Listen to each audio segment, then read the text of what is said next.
Welcome back to the Unconventional Coach Podcast. I am joined with a very special guest today. I had to Google her name this morning. I am joined with Aisling. So I will hand over to her to give herself a little introduction and what we'll sort of be talking about in this episode today. So thank you so much for having me on, Jamie. I love coming on to podcasts and talking about such an important topic, which is female hormones. I'm sure loads of people listening today wouldn't know who I am. So my clinic is called AOK Nutrition, and I am a nutritional therapist. I'm a naturopath, and I'm training at the moment to be herbal medicine practitioner as well. So I've been in practice about 7 years. But I was also brought up with natural medicine because my mum is a naturopath, my mum is a herbalist, and we kind of co-own our business. Her clinic is called Breath of Life, and we're kind of partners at the moment. So we see in our clinic like people from all different walks of life, like from anything ranging from insomnia to menopause. I kind of just fell into kind of female hormones myself in the last 2 or 3 years because it's an area I'm so passionate about. But we would see, people from all different kind of illnesses and things like that in the clinic, and use basically natural medicine to get to the root of the problem. I love that. One of the first questions I wanted to ask is, do you have like a story of your own with like why you got into hormones? And obviously, like you say, your mum kind of got you into it, but I think for me, a lot of my interest in it actually stemmed from I was diagnosed with I think I was actually wrongly diagnosed. I was diagnosed with PCOS quite a few years ago, and that's how I sort of started my like journey as such into sort of looking more at like female hormones and like my body and stuff. So I'm interested to know if you yourself had anything that kind of made you want to get into it a bit more, any sort of personal things you had to deal with. I've been quite lucky that like I've never really suffered with hormones, probably because I've been brought up with natural medicine. Yeah. Like my hormones have always been quite balanced, and it really got me into it though was when I started seeing clients and looking from like the medical perspective how it'll help there is for people. And women are suffering with PMT, they're suffering with sore boobs and heavy periods and things that are very, very fixable through diet and through lifestyle. And the more clients I saw, the more of kind of the demand that there was there for it. And like I'm so passionate about spreading awareness about it. Like, when I talk to my clients, I'm like, this information I give you is the same whether you're 11 and just got your first period or you're 45 about going to menopause. It's like the basics of how hormones work, which I'm sure we're going to chat about today. And I just kind of feel like if women understood that from a really young age, it would make our lives so much easier, do you know, that kind of way. So I have been so lucky that I haven't ever really suffered with hormonal issues. It's kind of more just like just wanting to help people, I guess, is my main reason. And obviously, like, I'd work a lot with fertility as well. Yeah. So like the rewarding, like, having one of your clients who, you're getting the period back, they're regularly ovulating, they're getting pregnant, they're, then down line with the line, they have pictures of their new baby. Like, it's just such a rewarding area to be in. It really is. And like I sort of said before, we jumped on, is a lot. I've had to really branch out my own knowledge about, I mean, honestly, until last year, I didn't even know the like the parts of the cycle. Like, I did not know, like, I was never, and I think this shows a massive fault in obviously like the whole system that we are educated in, is we are not told about our bodies. And I am a real advocate for women understanding about their bodies. And it's so annoying because I have so many clients that come to me and they're like, oh, that I've gone to the doctors, they've said, oh, I should just go on the pill because it will regulate my period. And I'm like, no, that's not true. Like, even I know that's not true. And like I said, I had my own experience when I was diagnosed with PCOS. And the story behind it is I literally just went to the doctors for a blood test. I was like, I'd like to get a blood test because I actually, at the time, this is, I think 5 years ago, 6 years ago, maybe, I was like, oh, I want to compete. Like, this is when competing on stage was like a really big thing. I was like, oh yeah, I'm going to compete. I'll get my bloods done, make sure everything's fine. At this point, I had been suffering with binge eating for probably a couple of years. I had an awful relationship with food. Best thing to do is to come. I didn't, obviously, but I went to the doctors, and then they called me and they were like, yeah, like, your testosterone's high, your estrogen's low, so you've got PCOS. And I was like, oh, like, what does that mean? He was like, well, basically, every month you get your cycle, and some months there's no egg, or some months you don't ovulate, and that was it. He was like, end of call, bye. And I was like, what do you mean? What do I do now? Like, and at this point, I kind of knew a bit about PCOS, and I knew that there could be complications, obviously conceiving. And I was like, I've always wanted to be a mum, and that scared the crap out of me. And I remember being like, oh my God, like, what do I do? And for me, it was actually the turning point to look at my health instead of just how I looked. And I did it all myself in terms of like getting my periods back. This is before I was a PT, but I'd like done a bit of research and, do you know what I mean, did what I needed to do to get that back. And it's so frustrating now because I have clients come to me, and the more ladies I work with, the more I realize how common hormonal issues are, whether they're just a bit of like irregularity or like extreme like PMS and all this. And the support and education is not up to par at all, and that must be so frustrating for you to see as well. I always say to clients, I don't think women realize that your period is one of the like vital signs of health, that like it's a good thing. If you get your period, what really that means is it means you've ovulated 2 weeks before, most of the time anyway. Sometimes you can get a period without ovulating, but we'll come back to it later on. But most of the time it's a sign that you've ovulated. And if you've ovulated, that's your body's way of saying, yeah, okay, cool, let's go make babies. Like it's feeling healthy enough, it feels like, you know, you're in a safe environment. So skipping a period is a sign. It's your body literally screaming at you, being like, I am not happy, something's not right here. So it's so important. And then like, for example, being on the pill, I think even that's something people didn't realize, and know a lot of my clients didn't over the years, is like the pill bleed isn't a real period, it's just a bleed from the drug. So your own hormones are switched off. And like such young girls now starting on the pill, you know, 15, 16, 17, and our hormones aren't just there to make babies. Our hormones are there to influence everything from our mood to our sex drive to our energy to our digestive system to how your skin looks. Like it's so much more than just making babies. So I just think it's awful sometimes by the medical system is that they're so quick to kind of put women on hormonal contraceptives without actually getting to the root of the issue. And that's just a fault in the system that I kind of say to clients, because people come to me then so frustrated. And I'm like, your GP is a GP because they want to help people. Like that, they put so much money, they put so much time into where they are today, but their training has let them down. Because, you know what I mean? Like, for example, the one thing that drives my absolute gears, worst common saying is when someone has no period and they get bloods done and they're told everything is normal. And I'm like, there is absolutely no way, no possible way everything is normal if you've no period. It's just not possible. So in that sense, then either like the wrong thing wasn't looked at, or the wrong thing I wasn't checked, or else GPs aren't aware of optimal ranges. So like bloods are so massive ranges for certain things, and I'd be quite specific in what I want. I'm like, I don't want you normal, I want you optimal, especially young women. So it's like a fault in the system, I think, as well, kind of what you were saying. Like it's, you know, it's been diagnosed PCOS and not like giving any follow on from that, you know. No, yeah, literally. And it's so common as well. Like I said, the more people I work with, I say to them now, like as soon as I see any, and do you know what, it really frustrates me because they're so blasé.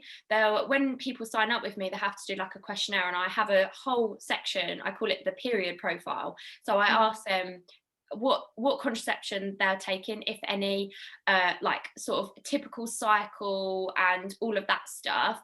And women will just be like, oh, I'm not on any contraception, but I don't have periods. Sometimes they'll come in like, I'll have a period for a month and I'll bleed for a month, and then I won't bleed, and then I'll get spotting, and I'm like, right, okay, well, you do understand that that's not healthy and that's not normal. And I think the thing I want to get out from this podcast is educating like my audience about what is a normal period, and obviously the whole function of the period. So can we kind of go into that a little bit now?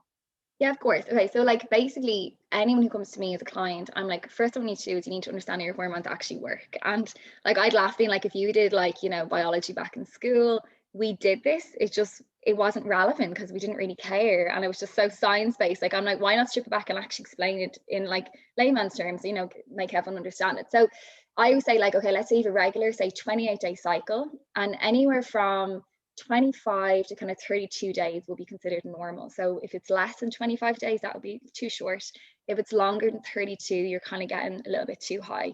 So between those days, so if you're a 29-day cycle every month, that's normal. So let's say these first 2 weeks of your cycle is your estrogen phase.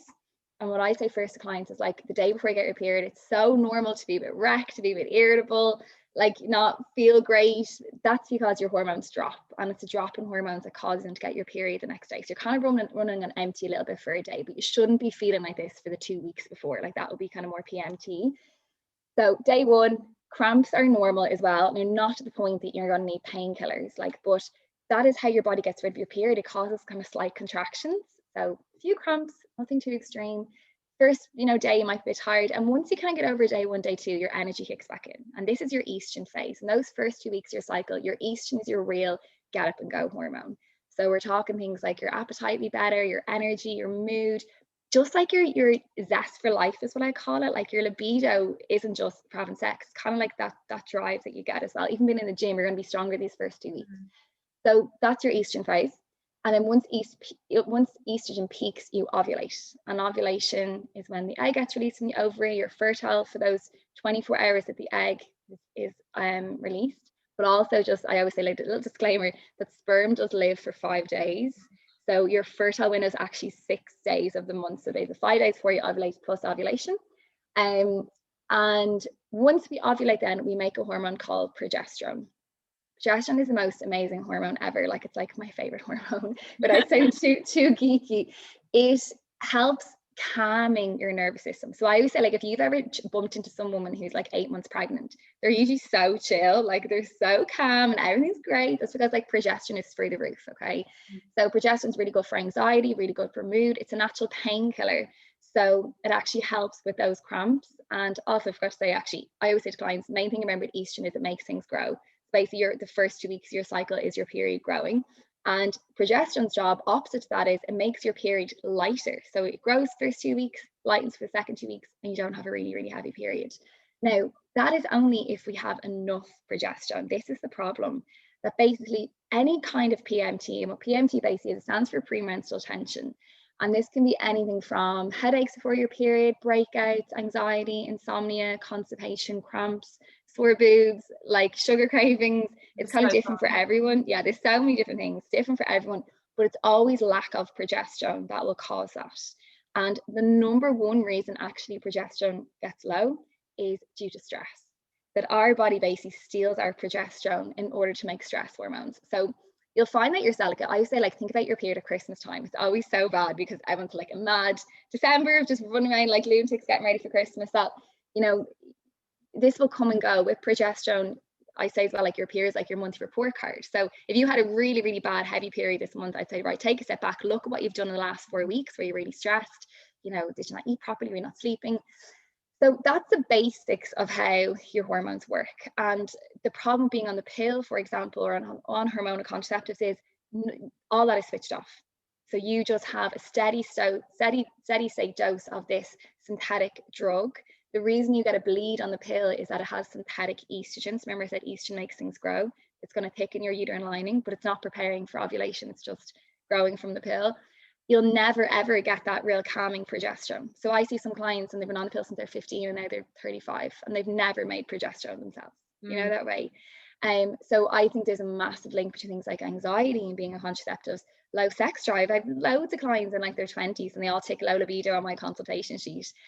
But they're the same girls who kind of started having sex and went on the pill, which is absolutely fine. I mean, you don't want to get pregnant, absolutely.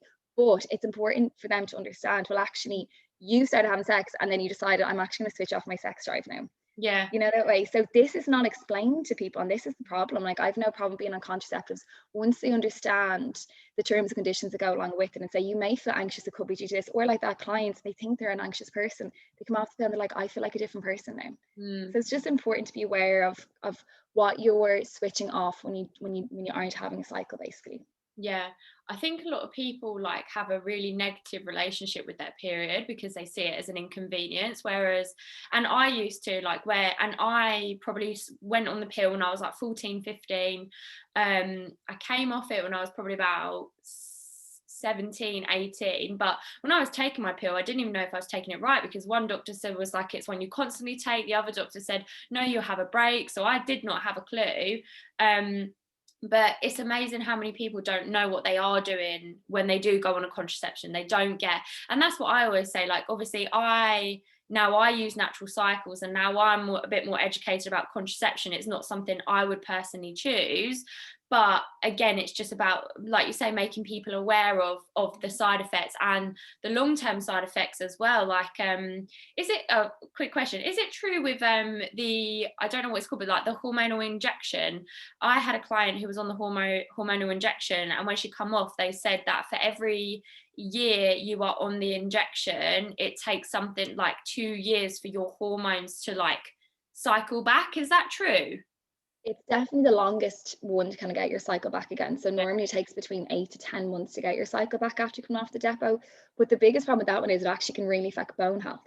Yeah. So it's not really recommended to be on it any more than like 2 or 3 years. And it can have a massive kickback in terms of things like having hair loss when you come off it, having acne, like the conscious. Sometimes I look at the side effects of contraceptives and I'm like, the reason there's no male contraceptive is because I wouldn't take it. Like if Yeah. I said to, like, even my fiance, I'm like, oh, you have to take this pill every day. Now you can't forget, right? Mm. Also, it might make you a bit emotional. You might get breakouts. It's going to kill your sex drive. You might be a bit anxious. It actually might also give you a bit of IBS. They would literally be like, are you messing? Like, is that a joke? There's just no way they do it. So for someone, we're just so quick to kind of, switch off our hormones. And again, I'm not against contraceptive. I think it's amazing that we're in the position to make our own informed decisions if that's what we want to do. But it is just a conversation around that. It's not, you're not sat down in your GP's clinic saying, okay, now you just have to read the terms and conditions and understand that you might feel like this and this might happen when you come off it and XYZ, and you need to sign here so you can understand that. And I mean, I don't even think, maybe it is in the instructions or in kind of the leaflet that comes with the pill, but no one's actually sitting there going through that, like, that way. No, and I think that's because people just assume, oh, if a doctor's giving it to me, then it's fine. It can't have any negative side effects, which I think unfortunately is, and I get it. Do you know what I mean? Like even like things like deodorant and stuff. Like I know you're recently using that the Wild, isn't it? Wild, yeah, it's Yeah. really good. Yeah, I was yeah. so influenced as well. Like, well, I saw you put it on your story, like you were influenced because you saw so many Yeah. people. I was exactly the same. Like I But saw it a is couple good, I of, have to say. Yeah, it is actually good marketing, even though you're completely influenced by it. yeah, like I love it, and I wouldn't even think about stuff like that having an effect on my hormones. So what kind of other things are impacting, like what are sort of the key things that impact people's hormones and ladies' hormones and gives them hormonal issues? Like I know from my work, a lot of it is diet and exercise. And what kind of other things cause issues with ladies' hormones? So first of all, I've kind of already explained about progesterone being low, and that's what Yeah. causes your PMT, and stress can be the main culprit. Another reason though progesterone can be too low is that estrogen can be too high. So I can explain like estrogen is your really good get up and go hormone, makes you horny, makes you feel good, but that's only if we have a balanced amount of estrogen. And the problem is estrogen also comes from a lot of environmental factors and from food. And all of a sudden then if we have excess, and basically like you were saying there, so there's things called xenoestrogens, and xenoestrogens are from our environment. So it's things like reusing plastic bottles all the time, and cosmetics like your deodorants, your perfumes, shampoos, conditioners, fake tan, our makeup, then random things you wouldn't think of, like candles and air fresheners in the house, and cleaning products, even our hand sanitizer. So it's not that you using, like, I don't know, like a non-natural moisturizer is going to make your periods heavier. But if you put all these factors in, like, I would say, like, you have to reduce your toxic loads. If you're putting a lot of products on and you're using a lot of plastic and this kind of thing, plus being really, really stressed, you can see how quickly that shift will come, that your poor progesterone is going to be so low, your estrogen is going to be in excess. The other thing that really, really affects estrogen besides kind of our environment is our diet, like you were saying. So too much processed food, cow's milk is kind of linked there a little bit as well with estrogen, and eating like poor quality animal protein. So like if you're eating meat that might have hormones in it, literally what they give to a chicken is estrogen to make its breast bigger. That happens to us. If anyone listening, they went to the pill, their boobs got like 3 times bigger, that's synthetic estrogen from that. So that's problems coming from diet, coming from our environment. And the last step then when we're looking at hormones is how well can we get rid of them?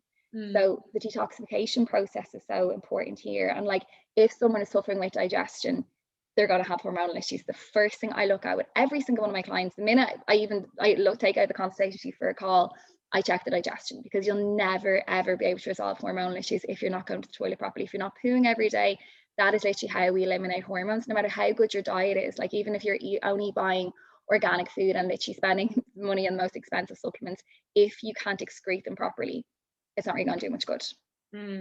Which is so interesting. It's so interesting Mm. because you saying all of that, I have like a friend who's sort of coming to mind who has quite a few issues with like her stomach and her stress levels, and I think like stress is a massive one, but then again there's all these other things that come into it, like you say, it's like what is causing the stress and all of this and all of that. So what would you suggest is the best kind of, and I guess it's hard because it's so different for so many different people, but how would you kind of approach someone coming to you with like irregular periods, for example? Because I think that's possibly, or like really bad like PMS, like what would you sort of look into if someone came to you with sort of those? Because I think they're probably the most common. Irregular periods, I'm kind of quite strict now after being in practice for so long that I actually want people to get bloods done, and I give them kind of a list of everything to get checked. There's too many reasons. It's too, like, it can be PCOS, it can be due to low B12, it could be due to high prolactin levels, it can be due to hypothalamic amenorrhea. There's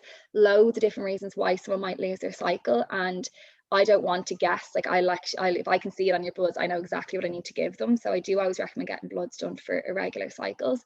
For PMS and heavy periods, and kind of just feel a bit rubbish around your cycle. So step one is focus on stress first and control what you can control. So I say to clients, you can control sleep, you can control your food, you can control your exercise and how you relax. So, you know, and it's a constant process. Like some months you have no PMS and you feel great, next month's going to be really bad, like I said, if you haven't really looked after yourself. So control what you can control in relation to diet and, you know, your sleep. Supplements here can be quite helpful. So like I often give things like a B complex, which is like specifically for energy and anxiety and stress, and magnesium is an amazing supplement here for kind of helping with stress levels and progesterone and sleep. So that's the kind of progesterone side of things. Then on the estrogen side of things, we also work on balancing that out. So I sometimes limit how much cow's milk is coming into people's diet, especially if people are listening and they have other kind of symptoms that would link in with this kind of cow's milk intolerance, which are things like, you know, I call them like snotty kids. If you were younger when you were a child and had a lot of like ear, nose, throat, runny noses, chest infections, tonsillitis, like reoccurring tonsillitis over the years, then things like hay fever and asthma and eczema, psoriasis. And you'll always see it run in families. You know, there'd be someone like, you know, you might get hay fever and your dad will, or your dad has psoriasis and so does your auntie. And it's this real inflammatory response to cow's milk. So if there's people like that, I'm quite strict and like, no, really try and limit in your diet. Get on good quality meat, you know, even reduce their meat consumption and get them on more plant-based proteins are so important. I feel like it's something we're not very good at eating, because I know here in Ireland, like we're all brought up eating like Irish Manny dinners, which are like our meat, our potatoes, our veg. Like we weren't brought up eating chickpeas and kidney beans and falafels and hummus. So that's the struggle. I think sometimes a lot of my clients is getting more of these plant-based proteins into their diet. And the last step then as well is our leafy green vegetables. So what I would say is like your leafy greens are like the bus that comes along and collects your hormones. These are bad hormones. These are the hormones that we don't want floating around in your system. So I feel like we all know we should eat green vegetables, just people don't really know why. And this is basically why. And if you're like, yeah, eat broccoli with our Sunday roast every, you know, once a week, and not really any other time, your bus literally comes once a week, which isn't enough. So it's things like your kale and your broccoli and your rocket, your cauliflower, your cabbage, your pak choi. They're the ones that are really important for hormones. So even if you're eating spinach or cucumber and asparagus every day, they don't really have the same effect on hormones. So it's just, and people are like, oh, I didn't know I actually really like rocket. I'll just put that in my salad now as well as my spinach. So education is so important. I think with clients, kind of what I explained there, like it's not that difficult to do the things I've just said. It's just about being aware of them. Yeah, absolutely. And just, I think and now I always, whenever a lady has any kind of hormonal sort of things that maybe impacting her, I always suggest going to a natural specialist, just because a GP won't sit and tell you this. Like not in my personal experience, and in a lot of people's experience who are like my clients, are like, oh, I've gone to the GP and they've just said to go on the pill. I cannot recommend anyone listening to this enough to actually go to a specialist, like, and actually have a real look at everything. Like you say, there's so much that goes into it in terms of stress levels. And can we talk a little bit about the link between like sort of exercise? Because I think as well, like, so I've got a client who is working with me, and she's recently been diagnosed with PMDD, and we were sort of working with each other for a couple months, and obviously she did her period profile and nothing seemed too out of the ordinary. She was like, I get a bit of like PMS like before my period, and I was like, okay, that's like absolutely fine.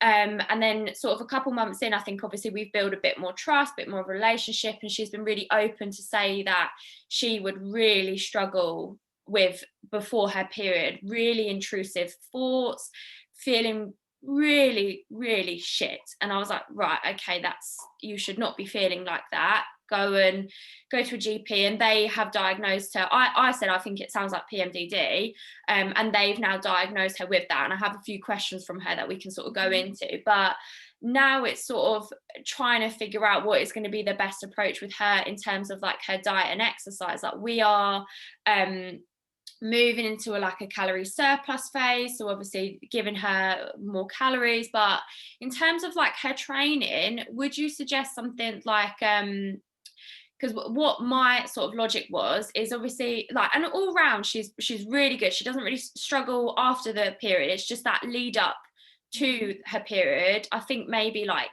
7 to 10 days, like sort of in the middle, so periods kind of in the middle, and then she gets like that in between of like during and before.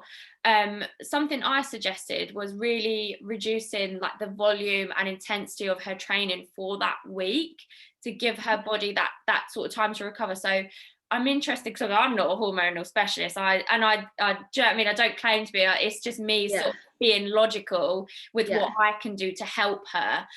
So what would you sort of suggest in terms of like diet and exercise for her with her current sort of issues?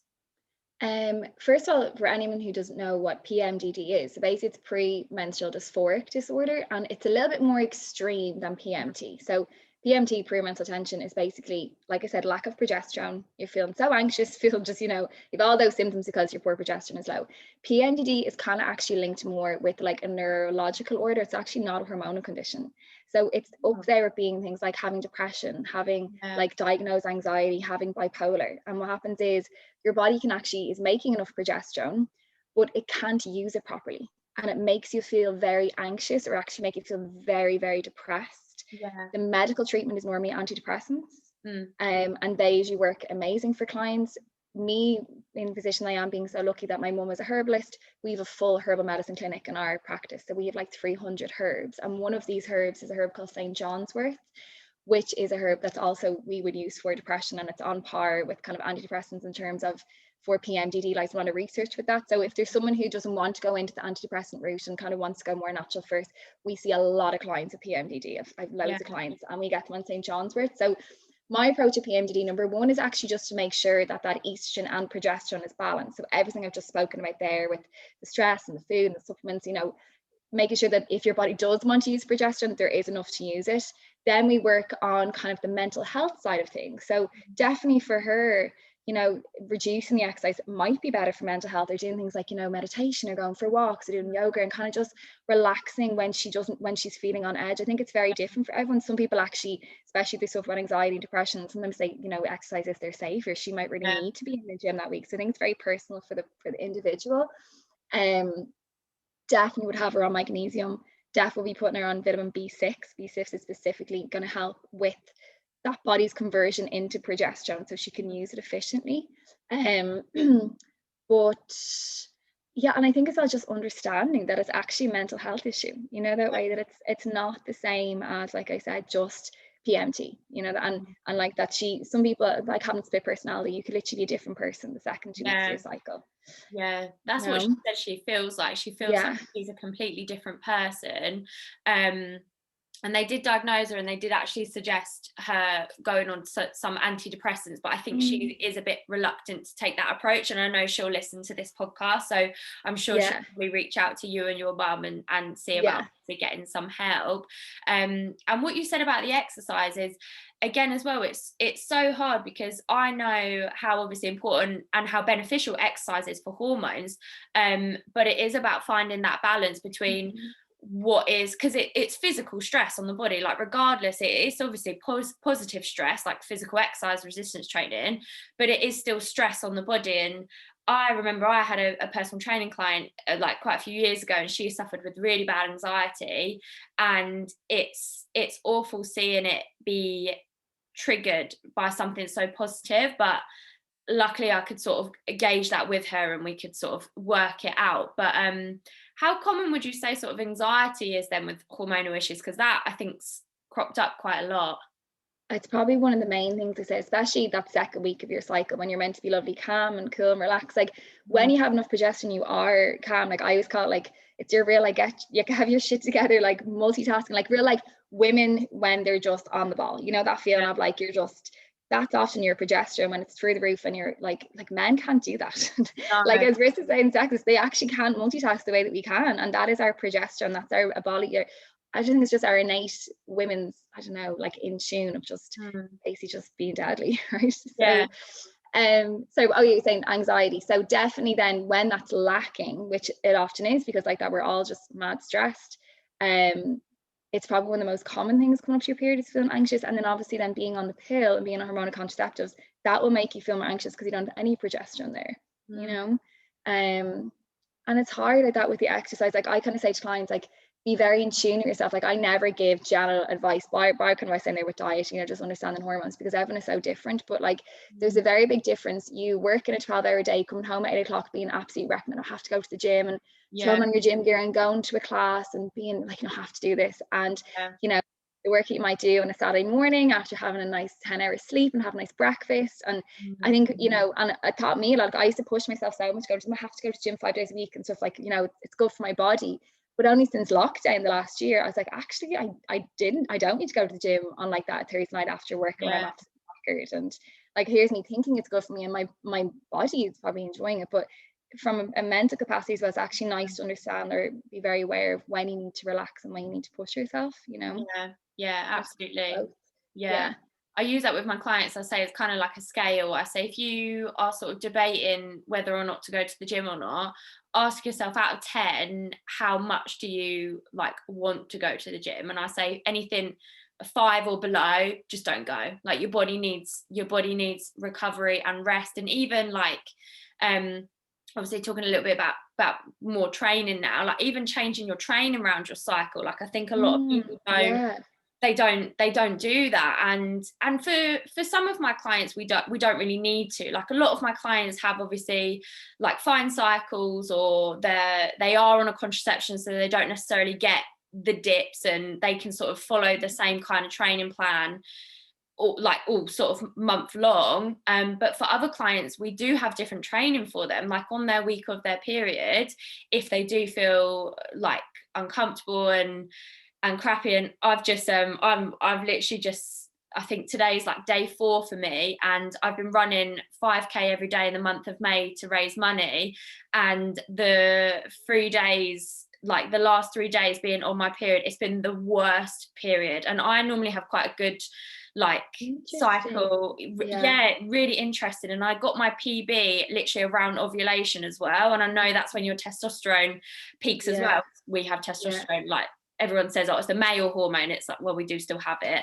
And I got like my PB, but obviously with this, today is my last day, obviously last day in May, so I would have ran 5k every day for 31 days. Amazing, well done. Oh, it was brilliant. But honestly, the last 4 or 5 days of like having period, it's been awful. And I used to have really bad, I used to have horrific IBS right at the time when I was obviously binging and had all these issues. But I had the worst bloating, like this, and I'm like, oh, is that because my body it's felt fine, but obviously before that I don't run. Like I strength train maybe like 3 times a week, but I had really painful bloating, and just like more so than I've ever had before. So would you think that was because of the 100%? That shows you exactly. So stress steals your progesterone. So even you've the last kilometer ahead, and like, right, okay, now let's put on that song to get me home, and your adrenaline's kicking in, and you're getting the last kilometer, and like you probably have to pull that strength from somewhere over the last 31 days doing it. But it's still stress. It's been triggered. And I say, like, are you running from a bear or are you going for a run? because the Yeah. same stress hormones get triggered. Your body doesn't know why the adrenaline's kicked in. It just knows, right, here we go. This is what's going on here. And if you're running from a bear every single day, it's going to be a bit stressful on your body, you know, that way. So definitely this is such a good example of that. Like, and it's such a learning curve for you now to be like, wow, that actually makes such a difference. And having that intense exercise, even though 5K, and it's not like you're, you know, absolutely killing yourself every single day, it is all going to add up. And the biggest take on with hormones, it's consistency. Like, it's what you're doing every single day that really makes a difference. So people go to me, you know, oh, and I have a takeaway on Fridays, like, is that really bad? Or like, I love my glass of wine on Saturdays. And I'm like, no, because that's twice a week. Like, it's what you're doing every day that's really going to impact hormones, not what you're going to do every so often. So like, because that for you was that every day for the last month, and then even probably just in terms of how long was that, probably like 30 minutes plus prepping to go for a run, and that was from your daily routine. So you're putting more pressure on yourself and still get the same amount of work done that day, and kind of an effect on everything else. So definitely I would say, definitely it is from that. I'll have to see what my cycle was like next month then, and see if it's impacted. I hope it's not, because obviously I've just been doing it for this month, but it has been really interesting. Sometimes I have a bit of anxiety, and I would always get anxious before my run. But I think even when I was little, when I used to do like athletics, I'd be like at the starting line and I'd be like, whoa, like shaking it off, like ready to go. And I'd literally get that before my runs. I'd be like, right, like I've got to run. And then there was all that pressure of like getting a PB and stuff. But it's funny, I literally hit my peak and I got like I started and I was getting like 35 minutes, and I was dropping minutes like pretty much every day. And then I had my peak, which was like 27:40. And then now it's just gone choo again. And I'm at like 30, 31. But it's been really interesting to see how that's affected my cycle this time. So I'll have to see what it's sort of like next time, and see if I did have any kind of that has impacted me at all. But I love what you say about like looking at everything all around, because that's kind of like how I approach like obviously fitness and that with my clients. Is it's not about one day, it's about all the days. So if you have a day where you've not eaten well, and I'm sure you probably have this with your clients as well, because I'm sure you probably educate them about, like you say, balanced diet and stuff. And do you have a lot of ladies that come to you who have had like previous experience with like eating disorders at all? Because I've seen more so like ladies with like obviously hormonal issues sometimes come from where they've chronically dieted, and that's messed with their hormones. Yeah, you see more and more, definitely, especially with hypothalamic amenorrhea. So hypothalamic amenorrhea is very common, definitely kind of like the wellness industry, I'd say, where it's a loss of pH due to stress in the body. And kind of we're saying that can be over exercising, it can be under eating calories, it can be a low body weight. And often those women, and it's really hard because a lot of my clients with hypothalamic amenorrhea, like they don't drink in the weekends and they don't get their takeaway and everything. I hate the term clean, like with this real clean food, and they don't drink fizzy drinks, and their body's literally a temple, like they're trying to look after themselves so well, but it's gone too extreme. So it's very, very difficult for those people to understand, like, you need to actually pull it back. I want you to actually increase your calories. I actually want you to have the takeaway the weekend. I want you to relax and have a glass of wine. And it's like, it kind of goes against like your belief system. It's like, it's going against what you thought was right. And that's very, very common, I think, with especially younger girls, kind of like our generation. Like I remember even in school, and dieting was so popular then. I think now at the moment it's kind of more like having the big bum and working out was more trendy. But when I was growing up, it was like the Hills were, remember, like MTV, like, and they were all like so skinny. It was like Paris Hilton, and like that's what so you know, dieting being really thin was really really kind of like aspirational when we were younger. Like, so anyone, like I'm 30 now, so anyone kind of like, you know, if I see them now my age, hypothyroidism is still this, it is that kind of thinness that they want. And then younger girls, it's kind of more the real clean eating.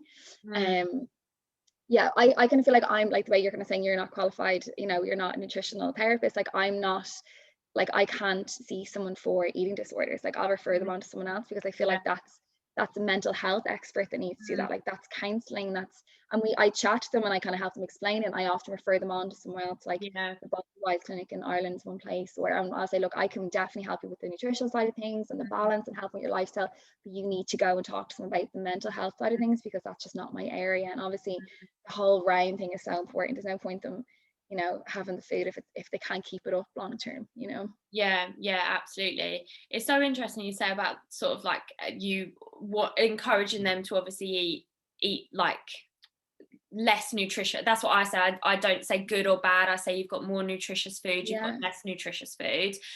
Because I'm exactly the same. And I think a lot of my like hormonal issues and like IBS actually stemmed from that I was only eating clean. So then whenever I would eat something, like if I had like a bit of chocolate, not only for me did it personally trigger a binge, it would also lead to, I could have like a bit of chocolate and my stomach would like flare up. If it wasn't chicken, rice, egg or yogurt, anything I ate, I was like, it would just balloon, which was so frustrating when you're someone who was like trying to lose weight as well, to then get all this bloating and frustration. So I just love how it's so, well, I guess it's hard because it is so broad, but it's also amazing because it just shows that there are so many little things you can do day to day to improve it. And if you are someone that perhaps, if you are someone who maybe tans every couple of days, possibly look at the tan you're using. If you are someone who eats a lot of meat, look at where you are getting the meat from. Maybe support a local business as well and get your meat more locally sourced, or all these sort of correct supplements, but also the sleep, the diet. Like it's an all-round sort of thing that people need to focus on. But I did have another couple questions from my clients, if that's okay.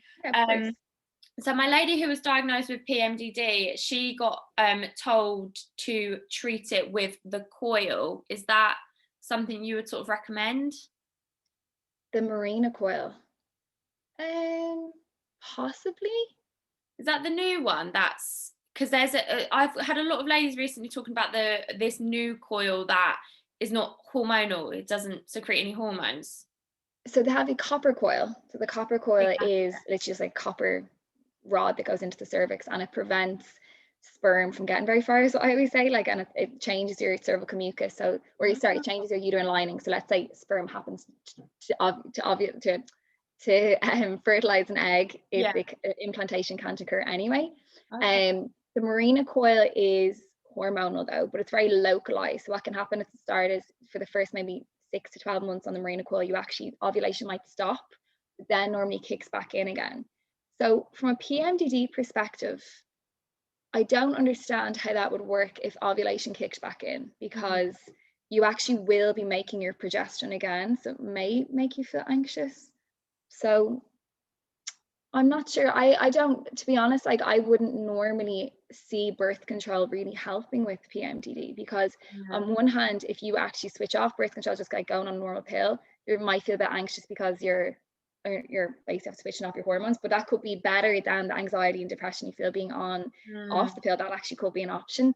And then like that, being on the Kalina coils, the other one, or the Jadis coil, they're all just low. It's like a smaller dose of hormones, more localized, doesn't really affect your whole system. Again, ovulation can occur again once you're on those for a couple of months and your body gets used to them. So from that perspective, she's still gonna make her own hormones. So I don't know if the best thing for her in terms of contraceptives, what she should be on. Yeah. I'm definitely going to send her your way as well, so she can have a proper nose. She asked, will it be like this every month until menopause? Like, bear in mind, I think she's about 30, like early 30s. So I think this is something that's really kind of, and she's only been diagnosed with this. She's probably been feeling it though probably a long time. Like I'm sure if she's back being in school, she probably got really bad periods, and just no one ever explained to her. And this is a problem as well with women and hormonal issues.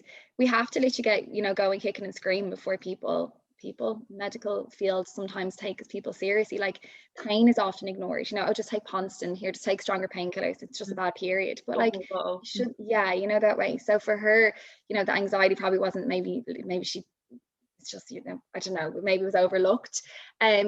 Yes, I'd love to say no, like, this will be gone, in a few years time, but it probably will be something she's always going to have to try and manage. But a lot of my clients who come to me are getting on very, very well. Like, it's getting the basics right first, balance out your estrogen, your progesterone, like I said, adding in some supplements that are going to help support your system, and just staying on top of things, just being kind to yourself. It's like that, like if someone suffers with depression, they have times where they're absolutely fine, times it comes back again, and that way kind of, you have to really work on your mental health like anything else. So unfortunately for her, it's just something she'll have to do much research she can on, so she can kind of implement it into her lifestyle. It's not like she feels like she's on a diet plan or that kind of thing. Yeah, yeah. Her last question was, how common is PMDD and is it easy to diagnose? Because she's just gone to a GP and they did one blood test and then they've diagnosed her. So she wasn't sure if that was accurate or not. To be honest, I actually don't know how they diagnose PMDD, now that you're saying it to me. Normally it goes by symptoms. So like you can do a symptom tracker and like, it's the extreme, like that literally people could have suicidal thoughts before their period. And then like they want to quit their jobs, they want to like divorce their husband, like, and then they get the period and they're like, okay, I'm grand now, that was weird. Like literally like a different person. So it's very extreme. In terms of blood tests, that's so interesting actually. I must look it up. I actually don't know what they check on a blood test. I can't imagine maybe they check progesterone levels, maybe they check like your neurotransmitters. I actually definitely looked up. That's actually annoying me now. I don't know the answer to that question. But normally, I mean, if they go by symptoms, it's unlikely that she was misdiagnosed, that way. That sometimes when I see clients and they're not sure if they've PMDD, I go, right, let's work on everything else first. Let's get the basics right and do everything like perfectly for like, your PMT can resolve in the space of 4 weeks. So I get them on herb medicine, supplements, like come out kind of guns blazing. And if they still feel a little off and they're still like, there's something else, then I'll go in them with something like the St. John's wort then after that. So I don't give that straight away. So, get the basics right. And if they're still having issues and it's definitely not PMT, well, then you'll know that it is probably PMDD. Yeah. I have 3 questions I like to ask to end the podcast, and they are about something you can do for your mind, body, and soul.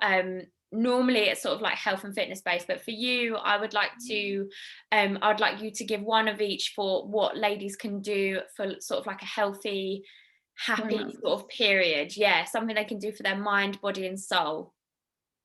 Their mind, I think, manage stress as much as you can, whatever that means for you. I think there's so many techniques that you can do now. Like one thing I started doing this year was I started reading again. Like I loved reading when I was like a teenager. And then for some reason over the last, probably just building a business, I felt like it was such a waste of time. I was like, I have to be reading like nutrition books. I have to read like, self-help books.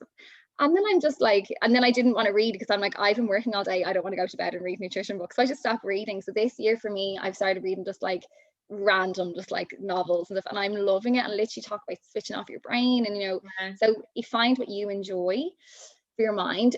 For your soul, my tip for this is actually, so it's funny that you're talking about like foods that you said that like aren't as nutrient dense. I call these your soul foods. So like chocolate, your wine, your coffee first thing in the morning, they are good for your soul. And food is not just food, like fuel for your body. Food is there as part of our enjoyment. Like we release happy hormones when we eat. When you're in a restaurant, you see your food come, you're like, oh, here comes the food. Or it's a part of our relationships. It's nothing like, okay, let's go for a date night and go for dinner, or sit at the kitchen table and talk after a long day. And so I think like keeping food as part of that for your soul is so important. And like I would never take away someone's first cup of coffee in the morning, because I feel like that's like your ritual, like people, or your cup of tea and your chocolate after a day's work. Like so keeping your soul foods is what I'd say. Like don't be taking any things that your body loves. And what was your mind, your body? Body, last one. Body is, don't overdo it with workouts. So again, are you running from a bear or are you going for a run? Like HIIT workouts are so detrimental. I think like I did myself for lockdown, like, I'm so sick of the home workouts. Whenever I do work out, I just want it to be a sweat, like just to make me feel like I've done something, because I don't have as much heavy weights in the house. So all of my workouts been quite like high intensity. And then I did notice my periods were going a little bit skew, and I was like, I actually need to grow now a little bit. So weight training probably more so than HIIT workouts. I think HIIT is obviously good for your heart, like your cardiovascular system loves it, but I wouldn't be just doing that all the time, because you are triggering stress hormones. Whereas when you're lifting weights, it's not as kind of intense on the body. Like sometimes you're not even breaking a sweat with lifting weights. You know, like you can just do really heavy and you're taking a good recovery between sets and that kind of thing. So just be in tune with your workouts, I'd say. Yeah. Brilliant. Lovely. Well, thank you so much for coming on. I think we'll definitely do another one more specific, because it's so I just love it. It's so interesting. There's so much we could dive into. I think we could probably do a 3-hour episode if we needed to, but thank you very much for coming on. Do you want to share where people can find you and where they can possibly work? My Instagram's OK Nutrition, so you can find all my details there. And you can book in online or pop me an email. I'm quite booked up at the moment. I've no appointments out for another maybe 3 months. Yeah, she's good But at I also, yeah, but that. I have online seminars that I do. So like, even I'm not, now they're finished. I've one out tonight on acne, and then I'll be done then for the summer. I'll probably do them again, kick them off probably like September. So I've one called Breaking Up with Birth Control, which is basically women who are freaked when it comes off birth control. I've another called Making Up Your Hormones. It's kind of like what we just talked about now, but like diving into more detail, just understanding how your hormones work and why you need to support them. And so I did the seminars just because so I can reach more people, because obviously it's only internationally, I'd love to see everyone, but it's just not possible at the moment. So yeah, you can get me on Instagram and pop me an email. DMs kind of get lost, but I generally come up to date with my emails. Brilliant, that's perfect. Thank you very much for coming on again, No Medea. problem. Thank you so much.